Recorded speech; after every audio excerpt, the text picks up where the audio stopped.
Continuando então o nosso estudo das características geométricas das figuras planas, vamos falar agora sobre o momento de inércia.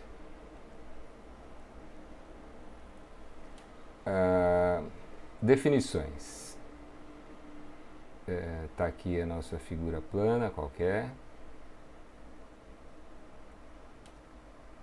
Essa figura tem área A. O sistema de eixos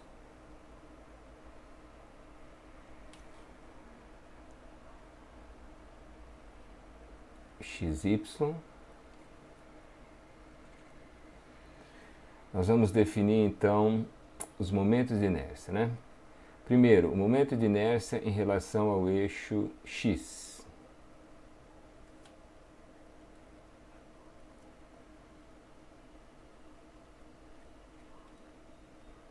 Ele se define assim.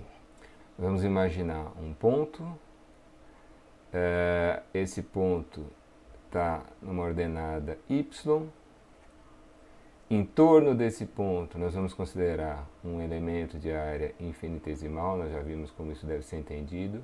dA, não é? E se no momento estático eu multiplicava dA por y e depois somava as contribuições, no momento de inércia eu multiplico o quadrado de y por dA. E aí somo as contribuições. Né? É como se fosse uma somatória de produtos do tipo y ao quadrado vezes área ΔA, no limite para quando essas áreas ΔA tendem a zero. Nós já vimos como isso funciona. Analogamente, como é que eu defino o momento de inércia em relação ao eixo Y? Bom, o momento de inércia com relação ao eixo Y toma essa coordenada aqui, que é o x, né? Ao quadrado, vezes a área dA, e aí a soma de todas as contribuições. Tá? Esses são os chamados momentos axiais.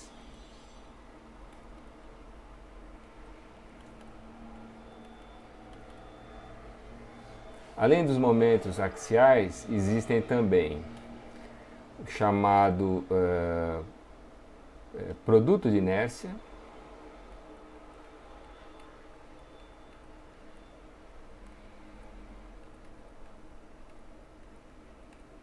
tem gente que chama isso de produto centrífugo, o momento de inércia centrífugo é o IXY. Bom, o que seria o IXY? A gente faz o produto dessas duas coordenadas, é o x vezes o y, vezes a área dA, e depois soma todas as contribuições. Né? O produto de inércia é esse. E, por último, o momento polar de inércia.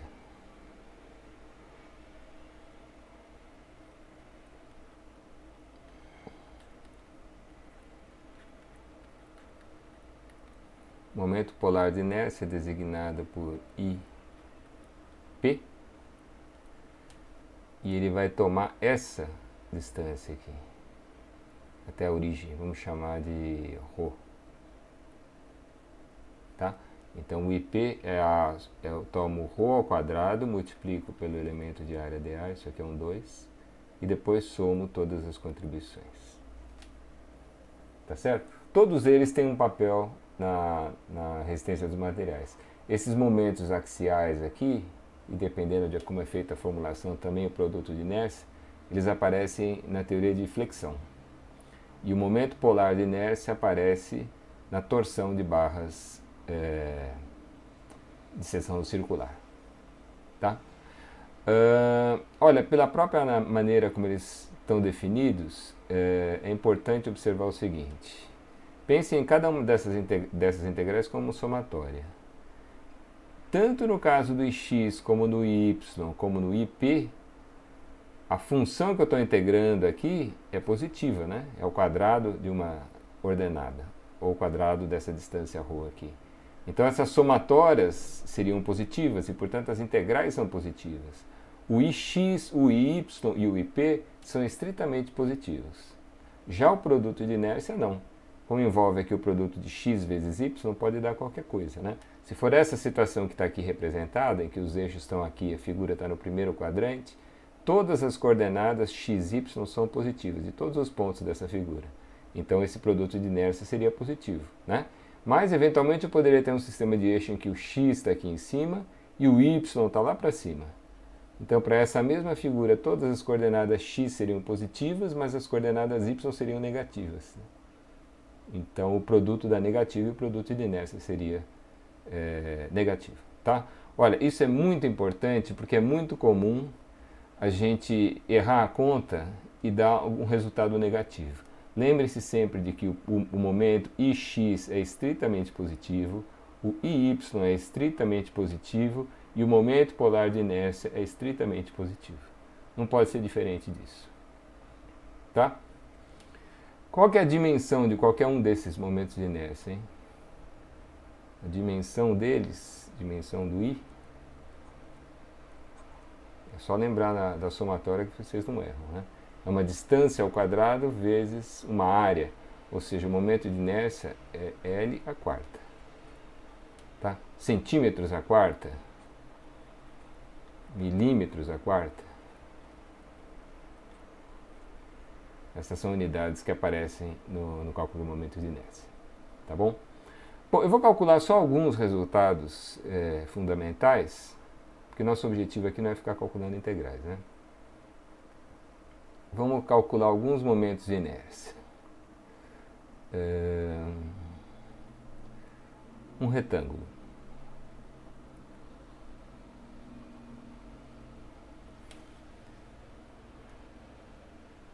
Eu descobri que se eu não respirar, eu consigo fazer em linha mais reta. Então as aulas vão ter uns momentos de silêncio agora. Vamos imaginar que eu quero o momento de inércia do retângulo com relação ao eixo passando pelo centro de gravidade.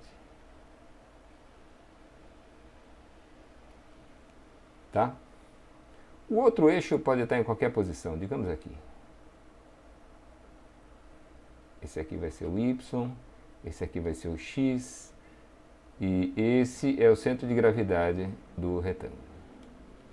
Tá? Vamos imaginar que essa largura seja B e a altura seja H. Então, essas distâncias aqui valem H sobre 2, né?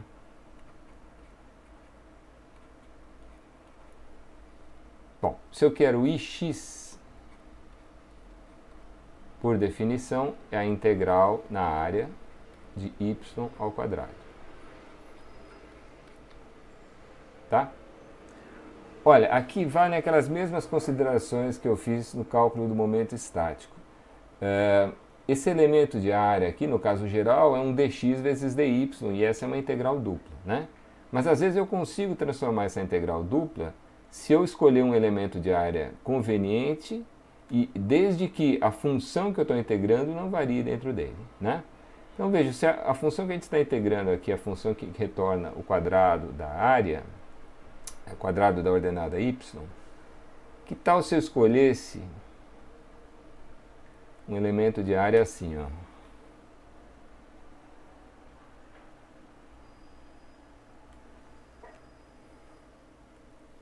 Esse elemento de área está na ordenada y, né? E tem uma altura infinitesimal dy. Tá? Então essa integral fica assim.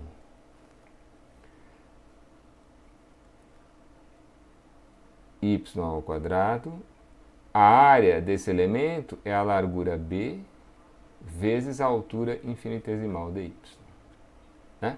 Por que essa função não varia desse elemento? Nós já vimos, mas ela não varia com x, a função é só de y, né? E dentro dessa altura infinitesimal, é assim que a gente deve entender esse infinitesimal, né? A função é uma altura tão pequenininha que a função não varia dentro dela. Esse raciocínio funciona, né? Bom, vejam que agora o que era uma integral dupla virou uma integral simples em y.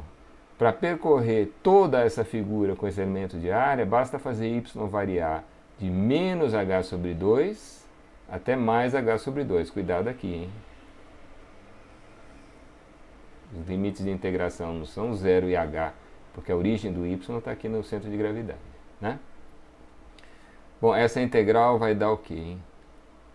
O b é uma constante, eu posso tirar da integral.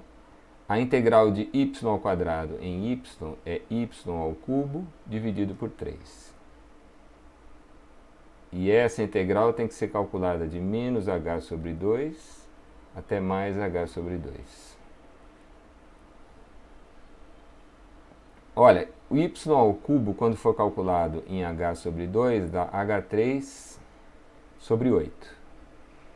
Então, dividido por 3 dá h3 sobre 24. Quando for calculado em menos h sobre 2, vai dar menos h3 sobre 24. E quando eu fizer o primeiro menos o segundo, vai dar h3 sobre 12. Esse é o momento de inércia mais manjado de todos. Momento de inércia do retângulo com relação ao eixo, passando pelo centro de gravidade. Tá? Se fosse um triângulo, seria um cálculo análogo. Nós fizemos isso no caso do momento estático. Só que lá aparecia o y, aqui apareceria y ao quadrado. É só fazer a conta, vocês chegam nesse resultado facilmente. Vamos fazer um caso mais interessante.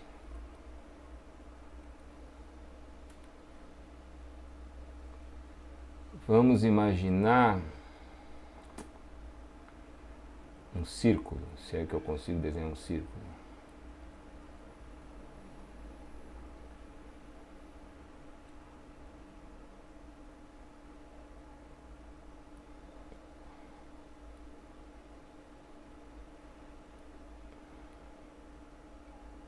Faz de conta que isso aqui é um círculo. Tá? E eu quero o momento de inércia com relação a um eixo que passa pelo diâmetro. Vamos botar o y aqui. Eu quero o momento de inércia em relação a esse x aqui.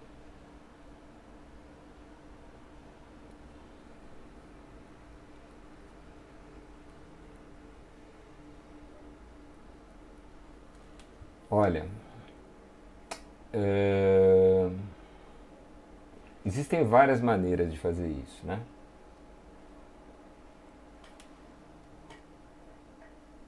Eu quero o ix.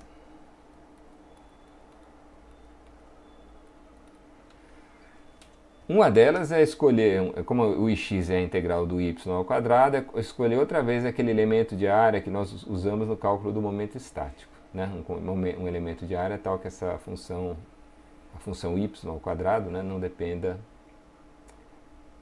não varie dentro dele. Mas isso dá uma integral meio chata. Vamos fazer de um jeito diferente, observando uma propriedade importante. Olha, se vocês olharem aqui nessa primeira figura, aqui, vejam a relação entre o momento polar de inércia e os momentos axiais. O momento polar é a integral de ρ ao quadrado, né? Os momentos axiais são a integral de y ao quadrado e a integral de x ao quadrado. Por Pitágoras, ρ ao quadrado é x ao quadrado mais y ao quadrado, não é isso?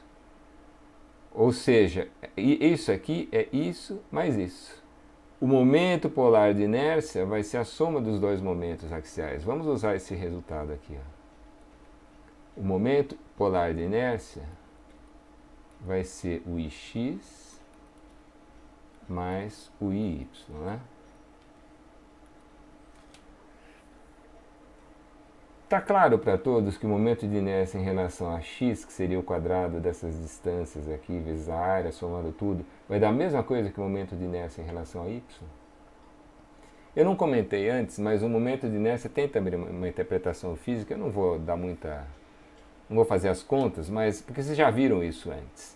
Na física, na mecânica, quando aparecia o momento de, quando vocês tinham um movimento de rotação de um sólido em relação ao eixo, aparecia o momento de inércia.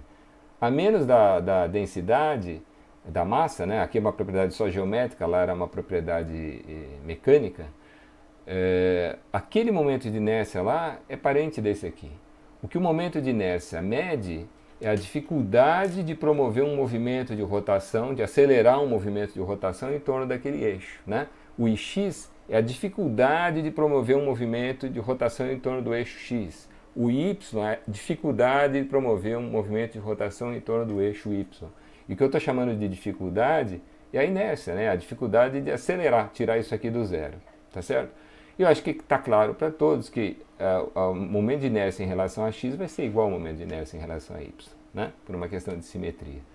Então, olha, isso aqui, como eles são iguais, isso aqui vai ser 2 vezes o ix.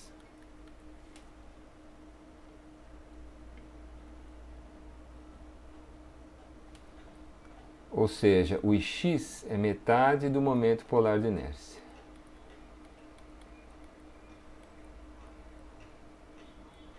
Bom, em que isso nos ajuda?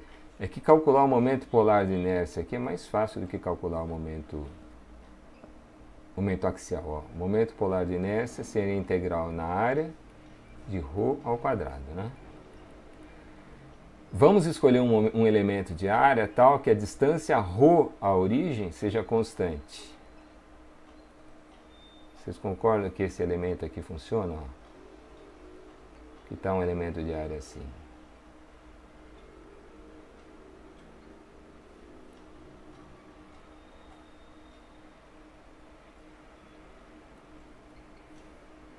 Esse elemento de área deve ser entendido assim. Ó.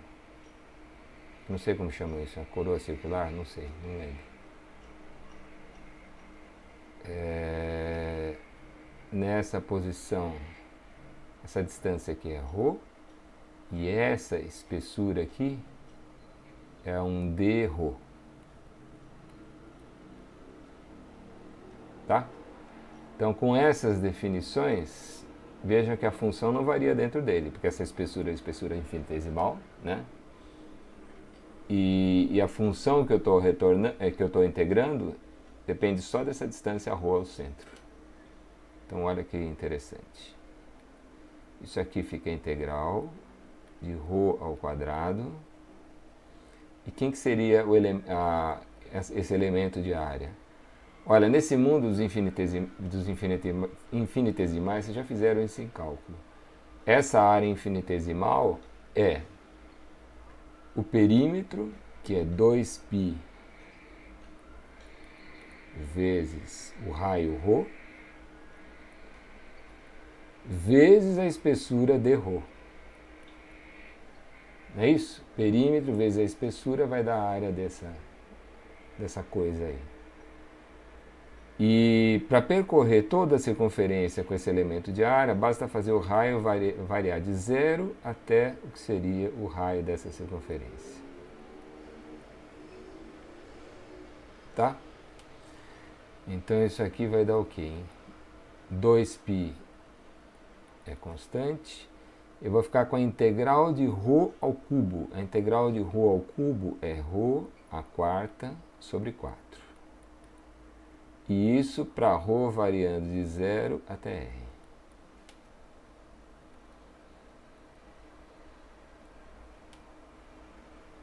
Tá, ó, isso aqui vai dar 2π vezes o raio a quarta sobre 4, ou π vezes o raio a quarta dividido por 2. Tá? Esse é o momento polar de inércia. O momento ix vai ser o ip dividido por 2, portanto vai ser πr a quarta dividido por 4.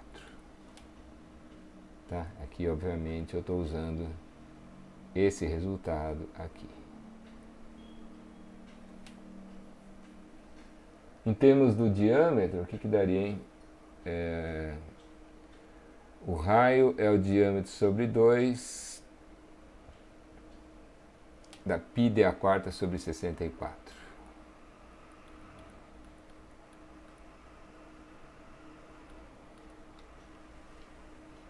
Tá? Esse é o momento de inércia do círculo em relação ao eixo que passa pelo centro de gravidade. Tá? Então já vimos o cálculo de um axial, já vimos o momento polar de inércia, que se reverteu no cálculo de um axial. Vamos calcular um produto de inércia.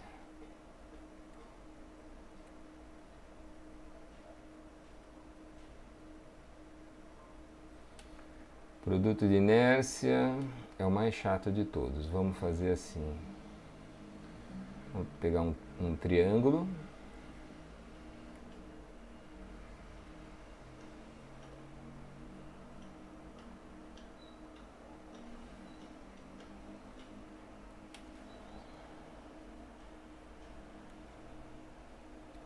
Um triângulo retângulo.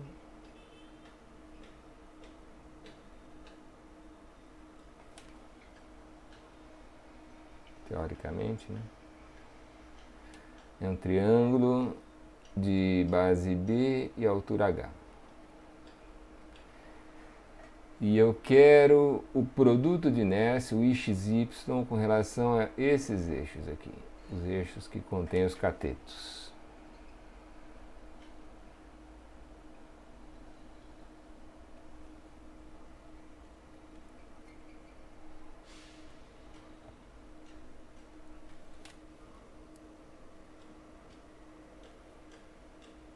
Bom, então vamos lá.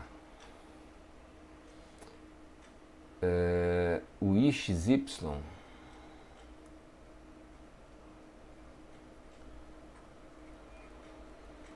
pela definição é a integral na área de x vezes y. Agora complicou, né? Porque, vejam, a função que eu estou integrando depende de x e de y. Não tem como usar um elemento de área como esse, porque a função varia ao longo dele, porque ela depende de x. Nem um elemento de área como esse, porque agora a função depende de y. Né? Nesses casos, não tem jeito, a gente tem que pegar um quadradinho aqui, dx vezes dy. O elemento de área é alguma coisa assim. A gente toma aqui uma fatia de altura dy e toma aqui uma fatia de largura dx. O elemento de área vai ser esse negócio aqui.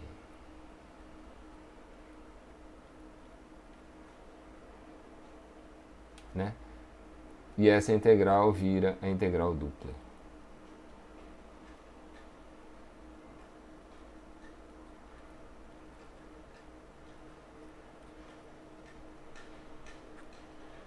Eu sei que vários de vocês nunca viram esse tipo de integral, e nem eu tenho a pretensão de ensinar isso aqui, mas eu vou dizer como é que a gente calcula esse tipo de integral. Uma integral dupla é como se fosse uma integral dentro da outra. Ó. A gente faz primeiro essa integral em x, tratando o y como se fosse uma constante. O resultado dessa integral em x é a função que nós vamos integrar depois em y. Tá? Então, cuidado aqui na hora de escolher os limites de integração. Se eu fizer essa integral em x aqui, para x variando de 0 até b, e depois fizer o y variando de 0 até h, eu vou integrar o retângulo, não é isso? Então aqui eu preciso tomar cuidado de fazer o seguinte, ó. Para percorrer toda essa figura com esse elemento de área, eu tenho que fazer o seguinte, eu vou fazer o x variar de 0 até essa largura. Essa largura